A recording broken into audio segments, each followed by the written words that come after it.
Mula lupa, himpapawid at karagatan, ang kanilang panata ialay ang sarili para sa kapayapaan at kalayaan.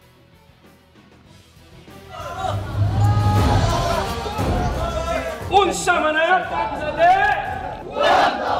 sa basic airborne course, sasanayan ng mga piling sundalo sa parachute operations. Jumping out of an airplane is not a joke. So everything has to be really professionalized.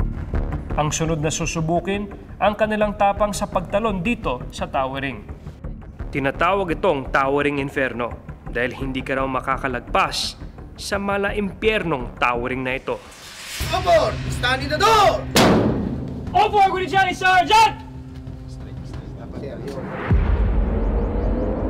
We jumped last night! We jumped the night before! Go! Geronimo!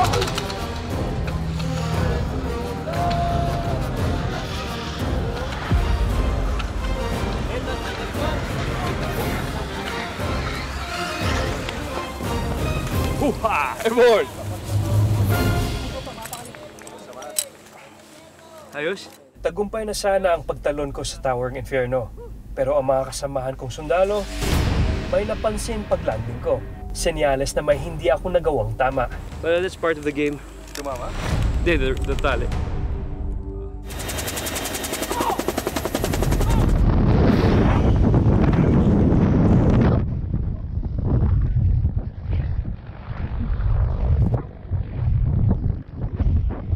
Naku naman! Grabe yung trailer pa lang yan. Ang ganda na nakanganga kami ni Ate Sue. Mapapanood na po yan sa Sabado, May 17, 3:15 p.m. sa GMA. Ate, bagay na bagay kay Mateo. Bagay na bagay naman sa kanya. Talagang parang ginawa yung project for him, Yes. di ba? Oo. At dahil si Mateo naman, talaga ding reservist naman siya Yes, talaga. that's right. So dumaan talaga siya sa mga ganito. Matinding training. Totoong pag-training, di ba? Oo. And parang he's always wanted to be a soldier. Yes. Simula bata siya. So, type na type niya tong balikan talaga. Oo, at siguradong hindi biro ang pinagdaanan sa dokumentaryong yan. Ano kaya ang feeling ni Mateo? Oh, wow! Ayan, naku.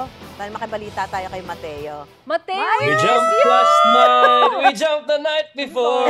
Dito saan? Ano, we will jump tomorrow again. Ano ba? Yes, Ang naku. Susi, magandang umaga! Dito, magandang umaga dito. Magandang hapon sa iyo dyan. Nasaan ka ba? Opo, nasa Los Angeles kami ngayon.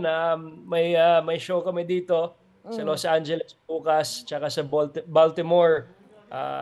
Pero sabi ko, kailangan kita makita dito, Susan. Oh Ma'am my Susi, God. Alam ko, miss na mo na si kayo. Ate Sue. Grabe.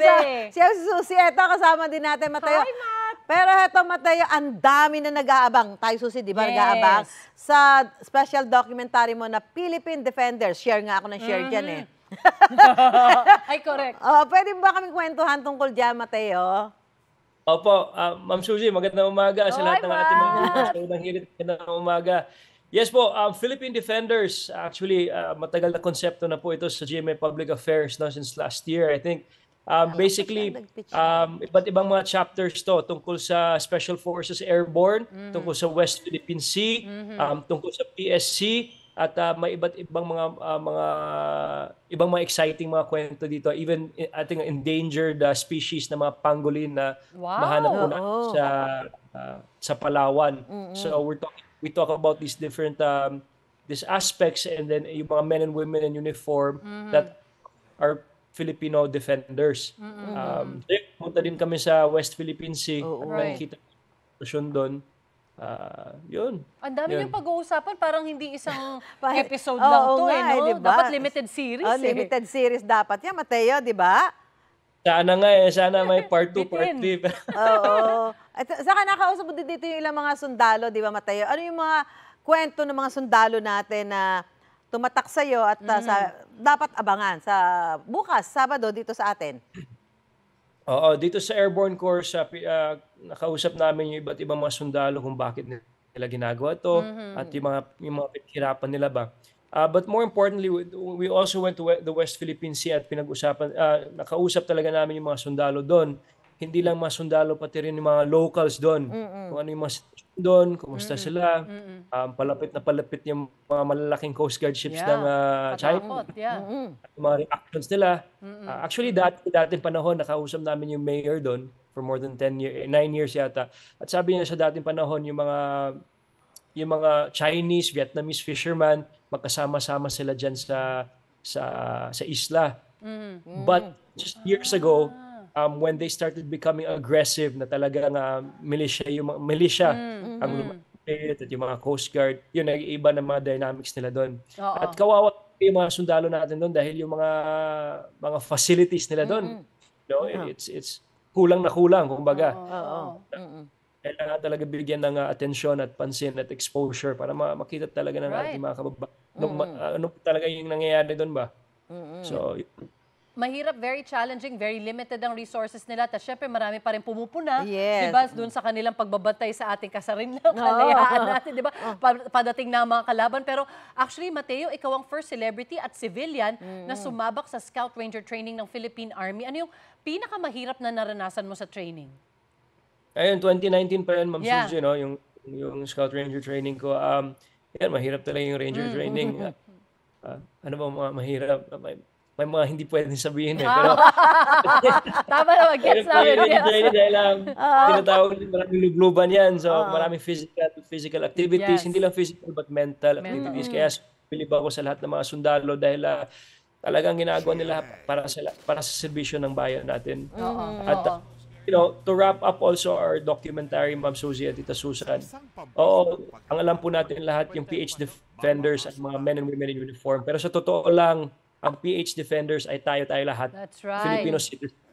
Without uniforms, doing our daily jobs, daily routine, tayo po ang Philippine Defenders. It is our duty every single day to live our lives in defending and protecting our beautiful nation, kumbaga.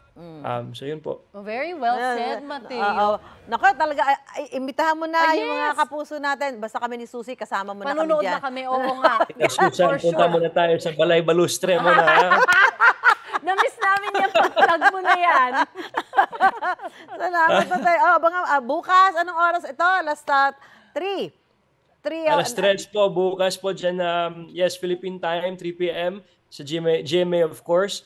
This is brought to you by GMA Public Affairs, Philippine Defenders. Maraming salamat. Please spread the word po sa social media na mag-upload nila sa GMA po. At si Anjo, kumakain pa ba dyan sa likod? Kumakain.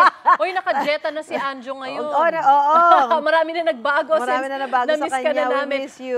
Mateo, thank you so much. Sigan, magandang umaga sa inyo lahat. Ma'am Maris, magandang umaga. Salamat. See you around, See you, Mateo. Ingat kayo dyan ni Sarah. Ingat. Ingat, Susan. Stay beautiful and amazing every day. Thank you, Mateo. Ingat. Salamat. Ikaw, hindi ka pa nakasubscribe sa GMA Public Affairs YouTube channel? Bakit? Mag-subscribe ka na, dali na, para laging una ka sa mga latest kwento at balita. I-follow mo na rin ang official social media pages ng Unang Hirit. Salamat, Kapuso.